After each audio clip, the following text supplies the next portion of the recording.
Hello friends, Radhe Radhe, Hare Krishna. Welcome back to my channel. Friends, आज हम बात करेंगे पाप मोचनी एकादशी के बारे में। पाप मोचनी एकादशी व्रत 2025 को कब रखा जाएगा और पारण समय कब है। तो पाप मोचनी एकादशी 25 मार्च को रखा जाएगा और पारण समय 26 मार्च को सुबह 6:17 से लेकर 8:45 के बीच में किया जाएगा। पाप मोचनी एकादशी के बारे में और जानकारी आपको बताती हूँ, लेकिन प्लीज़ बने रहें हमारे चैनल पर। और हमारे चैनल पर यदि नए आए हैं तो प्लीज़ चैनल को सब्सक्राइब ज़रूर कर लें। चैत्र मास के कृष्ण पक्ष की एकादशी तिथि 25 मार्च को सुबह 5:05 पर शुरू होगी और 26 मार्च को सुबह 3:45 पर समाप्त होगी। इसका पूजा का शुभ मुहूर्त कब है? तो एकादशी व्रत की पूजा के लिए शुभ मुहूर्त 25 मार्च को सुबह 5:05 से लेकर 26 मार्च को 3:45 तक रहने वाला है। अब बात करते हैं इसकी पूजा विधि क्या है। तो सुबह जल्दी उठकर स्नान करें, भगवान विष्णु और माँ लक्ष्मी की पूजा करें। प्रभु को जो भी पीले फल फूल हैं, वस्त्र हैं, पीले फूल हैं, पीली मिठाइयाँ हैं, इन सब चीज़ों का आप उनको भोग लगाएं। व्रत कथा ज़रूर से सुनिएगा। व्रत कथा सुने बिना कोई भी व्रत आधा माना जाता है, इसलिए व्रत कथा ज़रूर सुनिएगा और अंत में श्री हरि विष्णु की आरती ज़रूर करिएगा। और मौसमी फल होते हैं, जो मौसमी फल चढ़ा सकते हैं।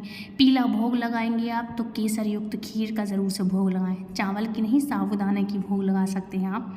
और भी जो चीज़ें अगर हम घर में बनाते हैं, हलवा है, भगवान का व्रत नहीं होता है, व्रत हमारा होता है, इसलिए आप जो भी चीज़ें बनाएंगे घर में भगवान को बड़े प्रेम से भोग लगाएं।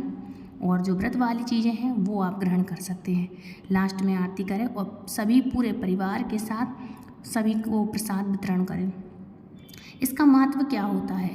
पाप मोचनी एकादशी का व्रत करने से व्यक्ति के समस्त पापों का नाश हो जाता है।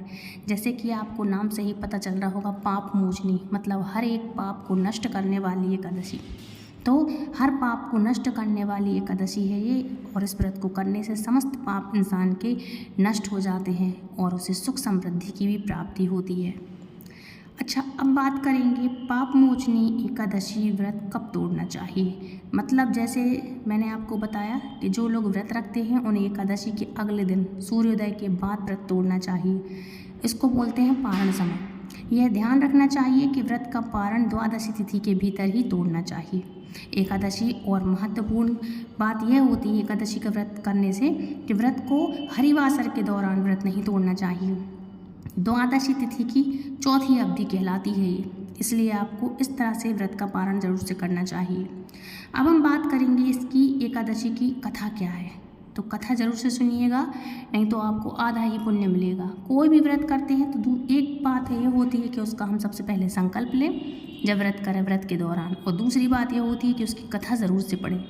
यदि आप ऑफिस ड्यूटी वाले हैं तो आप फ़ोन में ही व्रत की कथा सुन सकते हैं। तो चलो शुरू करते हैं, एकादशी की व्रत कथा क्या है। एक बार की बात है, धर्मराज युधिष्ठिर बोले, हे जनार्दन, चैत्र मास के कृष्ण पक्ष की एकादशी का क्या नाम है तथा इसकी विधि क्या है, कृपया करके आप मुझे बतलाइए। श्री भगवान बोले, हे राजन, चैत्र मास के कृष्ण पक्ष की एकादशी का नाम पाप मोचनी एकादशी है। इस व्रत के प्रभाव से मनुष्य के सभी पापों का नाश हो जाता है। यह सब व्रतों में उत्तम व्रत है।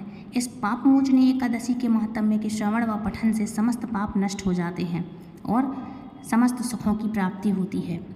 एक समय देवर्षि नारद ने जगत पिता ब्रह्मा जी से कहा, महाराज, आप मुझसे चैत्र मास के कृष्ण पक्ष की एकादशी विधि विधान से कहिए। ब्रह्मा जी कहने लगे कि हे नारद, चैत्र मास की कृष्ण पक्ष की एकादशी पाप मोचनी एकादशी के रूप में मनाई जाती है। इस दिन भगवान विष्णु का पूजन किया जाता है। इसकी कथा के अनुसार प्राचीन समय में चैत्र रथ नामक एक रमणीक वन था। इस वन में देवराज इंद्र गंधर्व कन्याओं तथा देवताओं सहित स्वच्छंद विहार करते थे। एक बार मेधावी नामक ऋषि भी वहाँ पर तपस्या कर रहे थे। वे ऋषि शिव उपासक तथा अप्सराएं शिव द्रोहिणी, अनंत, अनंग, दासी, अनुचरी थी। एक बार कामदेव ने मुनि का तप भंग करने के लिए उनके पास मंजू घोषा नामक अप्सरा को भेजा। युवावस्था वाले मुनि अप्सरा के हाव भाव, नृत्य, गीत तथा कटाक्षों पर काम मोहित हो गए। रीति क्रीड़ा करते हुए 57 ईयर्स हो गए उनको, मतलब 57 वर्ष व्यतीत हो गए। एक दिन मंजू घोषा ने देवलोक जाने की आज्ञा मांगी। उसके द्वारा आज्ञा मांगने पर मुनि को भान आया और उन्हें आत्मज्ञान हुआ कि मुझे रसातल में पहुंचाने का एकमात्र कारण अप्सरा मंजू घोषा का ही है। उन ऋषि ने क्रोधित होकर उन्होंने मंजू घोषा को पिशाचिनी होने का श्राप दे दिया। श्राप सुनकर मंजू घोषा ने कांपते हुए ऋषि से मुक्ति का उपाय पूछा। तब मुनिश्री ने पाप मोचनी एकादशी का व्रत करने को कहा और अप्सरा को मुक्ति का उपाय बतलाकर पिता च्यवन के आश्रम में चले गए। पुत्र के मुख से श्राप देने की बात सुनकर च्यवन ऋषि ने पुत्र की घोर निंदा की तथा उन्हें पाप मोचनी चैत्र एकादशी का व्रत करने की आज्ञा दी। व्रत के प्रभाव से मंजू घोष अप्सरा पिशाचिनी देह से मुक्त होकर देवलोक चली गई। अतः हे नारद, जो कोई मनुष्य विधि पूर्वक इस व्रत को करेगा उसके सारे पापों की मुक्ति होना निश्चय ही है। और जो कोई इस व्रत के महात्म्य को पढ़ता और सुनता है उसे सारे संकटों से मुक्ति मिल जाती है। तो ये थी फ्रेंड्स पाप मोचनी एकादशी की व्रत कथा। आई होप आज का वीडियो आपको पसंद आया होगा। यदि वीडियो पसंद आया है तो प्लीज़ वीडियो को लाइक शेयर कमेंट करें, चैनल सब्सक्राइब करें। यदि हमारे चैनल पर आप पहली बार जुड़े हैं तो चैनल को सब्सक्राइब करके बेल आइकन को ऑल पे प्रेस करें ताकि आने वाली हर एक वीडियो की नोटिफिकेशन सबसे पहले आप तक पहुँचे। और फ्रेंड्स जाते जाते एक बात और कहूँगी कि कुछ चीज़ें ऐसी होती हैं जो आज के दिन आपको नहीं करना चाहिए। एक दिन पहले एक दिन बाद तक नहीं करना चाहिए। बिना लहसुन प्याज का खाना खाएं, एक टाइम भोजन करें। जो व्रत नहीं रखते हैं, फलाहार नहीं कर सकते हैं, अगर खाना खाते हैं तो बिना लहसुन प्याज का खाना खाइएगा। मांस मदिरा तो फिर छोड़ ही दीजिए, इसके बारे में तो सोचना ही नहीं है। और एकादशी वाले दिन और एक दिन पहले और बाद तक आपको ब्रह्मचर्य का व्रत का पालन ज़रूर से करना चाहिए।